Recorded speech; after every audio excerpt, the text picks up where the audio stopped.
Payg'ambarimiz sollallohu alayhi vasallam ham muborak bir hadis shariflarida ko'p zikr qilib o'tamiz.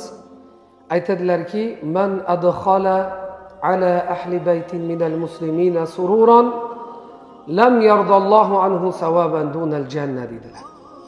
Kim bir mu'min musulmonni xonadoniga xursandchilik kirgizadigan bo'lsa, Alloh haq subhanahu va taolo uning mukofotiga jannatdan boshqasiga rozi bo'lmaydi dedilar. Qarang, insonni qalbiga xursandchilik ulashish shu darajada ulug' amal, buyuk amal.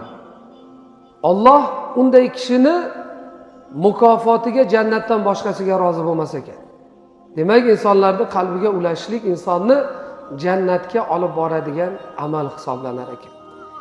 Ana shuning uchun ham bu narsaga beparvo bo'lmasligimiz kerak. Bu oyda shunday insonlarning qalbiga xursandchilik ulashsak, avvalambor yaqinlarimizdan boshlaylik. Qarindosh urug'larimizning orasida bor ehtiyojmand, muhtoj oilalar, qo'ni qo'shnilarimizning orasida bor, yaqin do'st birodarlarimizning orasida bor. Bu oyda ana shularning qalbiga xursandchilik ulashsak, inshaalloh Alloh subhanahu va taoloni ulug' fazliga, ajriga, mukofotiga ega bo'lar ekanmiz.